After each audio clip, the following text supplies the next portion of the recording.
From London, I'm Rochelle Travers, and this is The Standard. Well, guess who's heading back to the White House? This was a movement like nobody's ever seen before.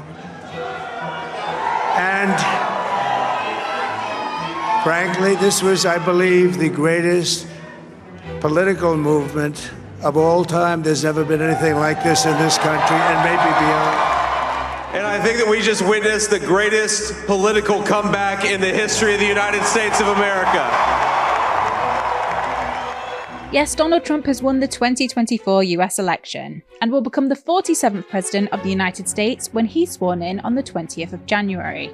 He's the first person in over a century to secure two non-consecutive terms since Grover Cleveland in 1897. Despite last-minute polls suggesting the result would be on a knife edge, Trump won comfortably. At the time of recording this podcast, he has 279 Electoral College votes, surpassing the 270 needed to secure the presidency. I'm now joined by Andrew Rudalevige, Professor of Government at Bowdoin College in Brunswick, Maine in the USA. He's also affiliated with the Centre for US Politics at University College London. Professor Rudalevige, what is the mood like in the US following the result?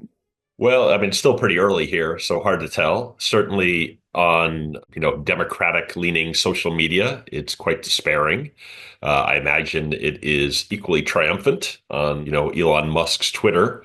So, I think you're going to see people's feelings reflected in a pretty partisan way. We're still waiting, of course, to see final congressional results, and that might matter to the reaction. But certainly, as we can talk about a little more, the individual races were all very close, and as they continued to develop in, say, Arizona and Nevada. But of course, they all broke the same way, not a hugely uncommon occurrence in American politics. And the result for Mr. Trump obviously is going to be a pretty solid victory in the Electoral College and across a lot of demographics. So I think, that adds, to the sense of sort of despair among Harris voters and those who had sort of thought, I think, deep in their hearts that the United States would not return to Mr. Trump. He had been rejected once by the voters. He, of course, left office under a cloud. Since then has been convicted of a felony and charged with others. So, I mean, it's a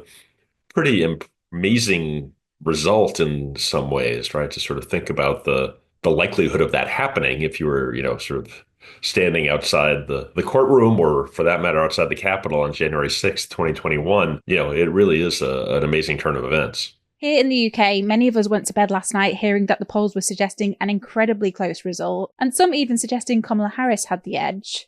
Why were the polls off? Well, again, I think the individual polls in the states were not so far off, right? They had, Trump ahead by a point, Harris ahead by a point. They were tied.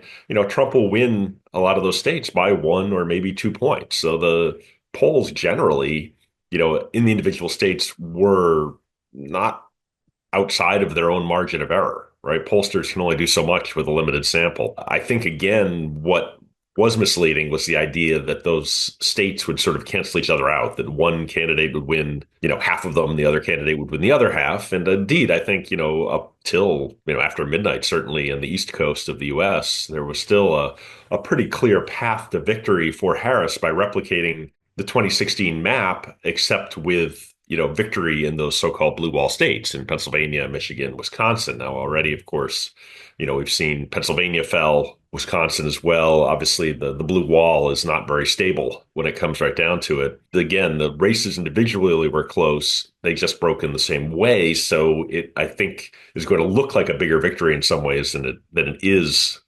underneath. Again, that said, you definitely saw a shift towards Mr. Trump in a lot of places where in 2020, he didn't perform all that well. And among, again, demographics, at least if the exit polls are correct, among demographics that he didn't do very well in his prior elections. So he certainly improved his performance. What do you think gave Donald Trump the edge in this presidential race? Well, I mean, I think any challenger actually would have had pretty good wind at their back. If you look at polls that ask Americans, is the country on the right track or the wrong track? They're pretty overwhelmingly, about 70% saying wrong track. Exit polling yesterday asked people about the economy, and about 2/3 said it was bad, right? Which is a little bit hard to fathom in some ways, but clearly reflects a perception, of how people's quality of life is. People are sort of nervous about immigration and the economic challenges that they feel are affecting them. And so there were sort of two narratives going on here. When the race really seemed very tight on a knife's edge. On the one hand, if you were a Harris supporter, you thought, how can I be losing to this person, right? Why aren't I blowing this person away? Again, they were fired by the American people 4 years ago. They haven't reached out. They're, spewing hateful rhetoric at their rallies. Again, a convicted felon, somebody who's been found at least civilly responsible for sexual assault and rape. I mean, this is why aren't I winning? And yet on the Republican side, you could almost say the same thing. Shouldn't the Republicans be winning by more when they are running against an unpopular incumbent, Joe Biden, and that unpopularity seems to have transferred to Vice President Harris when, again, people think the country is going in the wrong direction. Joe Biden had 40% approval. That's not generally a pretty good prediction of another term for the incumbent party. So I do think you had in some ways, the unpopularity of Mr. Trump dragged down the ticket. This seems a little weird to say, right? The day after he's won, 300 plus electoral votes. But, I actually think that another Republican challenger might have won, a legitimate landslide in this race, given how unpopular the incumbent administration's policies seem to have been. Now, again, we can talk about, whether that's a reasonable unpopularity or not, but it was the fact. And, the Harris campaign never distanced itself from Biden and Biden policies, even when given sort of a clear-cut chance to do so. And I think that wound up hurting her. What do you think went wrong for the Harris campaign? Was she perhaps the wrong choice for Democratic nominee? Or do you think maybe she wasn't given enough time to win people around? Yeah, I mean, let's remember she's been running for 100 days. Donald Trump has been running for 4 years and really for now something like 9 years. The campaign, rescued the Democratic hopes. If Joe Biden had stayed in the race, I think we would have again seen an even more dramatic gap in the votes. Biden clearly had lost the support of a big chunk of the Democratic Party. Harris managed to restore most of that, but she's running as vice president to an unpopular president.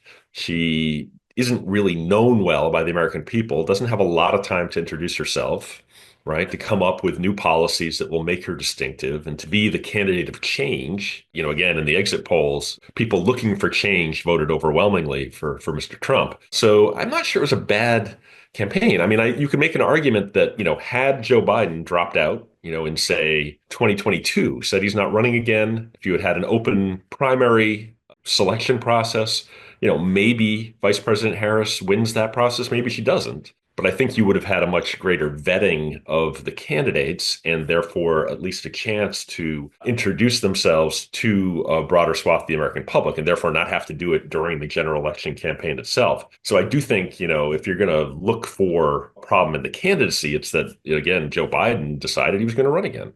And it's not till very late in the day that he's persuaded otherwise. It's worth mentioning, if you think about, one reason that people thought that Vice President Harris would not be the best choice as the replacement nominee for Joe Biden, sort of an unspoken assumption was the fact that she is a woman of color would be negative at the polls. And while I suspect very few people talking to pollsters use that as a rationale for saying they would vote against her, there does seem to have been a little bit of a tax on her performance. And I don't know how much of that you can attribute to sort of latent sexism or racism, but I think the answer to that is bigger than none, maybe even 2 or 3 points, right? If we look at the gap between the polling and the outcomes. So certainly disappointing for those who had hoped for the first woman president, right? Which would have been quite historic, but disappointing too, I think, for anyone who looks forward and sort of values the diversity of the United States and sees it as a strength, not a weakness. Donald Trump has secured a historic non-consecutive second term as president. What can we expect from his next term, and what are some of his policies? Well, if we believe what he said during the campaign, and I think we should take him seriously, he's going to start off by attempting to deport perhaps millions of people who are in the United States. He's going to impose very large tariffs on our trading partners, and he's going to use the mechanisms of government to go after his purported partisan enemies, and also use those powers to pardon his friends. For example, those who have been convicted of various crimes relating to the January 6th insurrection in 2021. If the various think tanks associated with the Republican Party, Mr. Trump has disavowed this to some degree, but there isn't a lot of other campaign platform going on. This is about, I'm talking about Project 2025 and some of the related efforts by Trump-friendly think tanks to produce an agenda for the new administration. And it's pretty thick and substantive, right? 900 pages produced by the Heritage Foundation. I'm not saying Mr. Trump will do all of those things, but a lot of them he'll likely follow up. He's been provided with a sort of a phone book full of new appointees who can be expected to be loyal to the Trump agenda. If the Senate margin is big enough, he'll have some freedom of action in who he appoints to the administration. So I think we can expect a lot of that to be carried out, through executive orders, even if congressional majorities don't really support big policy change on the legislative side. Obviously, with regards to foreign policy, he's indicated pretty clearly that he's in favor of settling the Ukraine war in Russia's favor. He's not going to be hugely supportive of NATO in the way that Joe Biden has been. Who knows what the ramifications for any of this are with regards to China and certainly the Chinese-Taiwanese relationship. But I think we can expect, more instability in those regards. Mr. Trump is often called unpredictable, but he's actually been pretty predictable when it comes to foreign policy in terms of the things he's pursued. Let's go to the ads. Coming up in part 2, what another Donald Trump presidency means for the US-UK special relationship. They will probably not have a lot of agreement on broader policy, certainly not in terms of the kind of rhetoric Mr. Trump uses more broadly. So I suspect it's going to be a little bit of a rocky time for the special relationship. The Standard Podcast will be back in just a moment.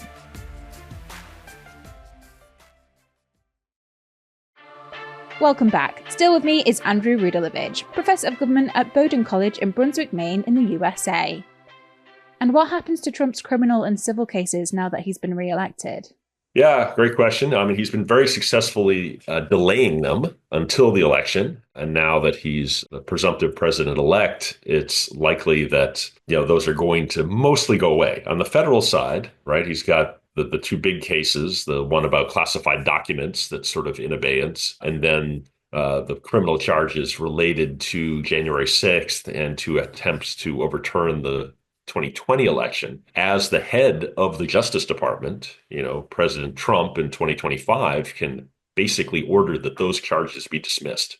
So that, I think, is just going to go away. There are, of course, the charges which he's already been convicted of in New York for business fraud. Sentencing for those charges, in principle, could put him in jail for 4 years or more. Extremely unlikely that a judge is going to impose that kind of sentence. He may be fined, maybe given a probation of some kind, something symbolic, effectively, that won't affect him. The wild card, in a way, there's still charges in Georgia. Right, again, in the state of Georgia relating to attempts to overturn the 2020 election.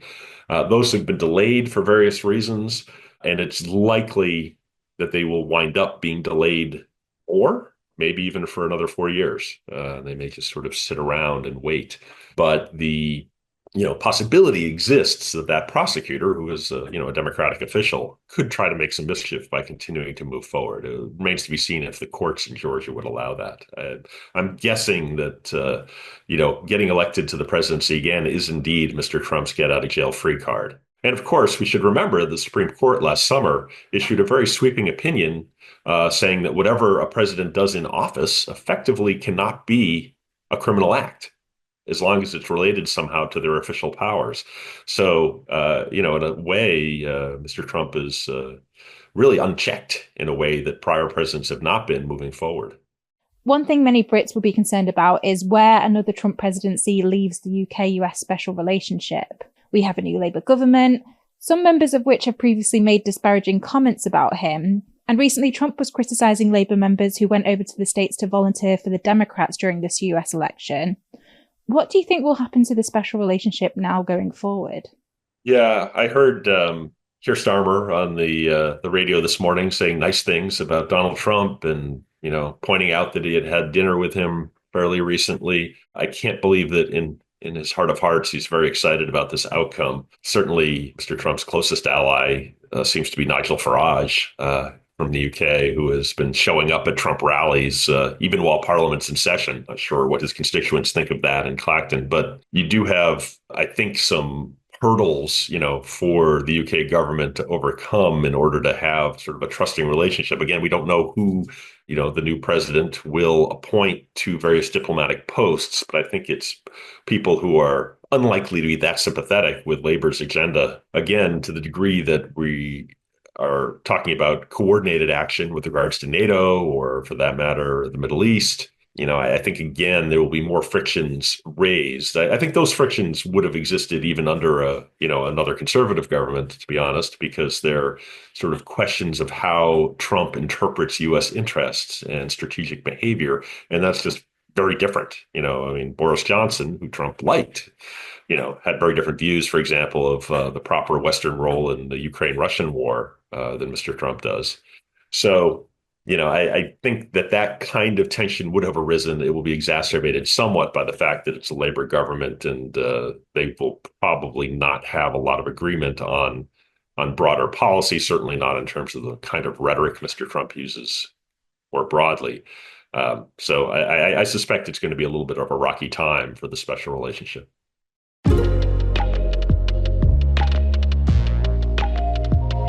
You can find out more about the US election results and Donald Trump on our website, standard.co.uk. The Standard podcast will be back tomorrow at 4 p.m.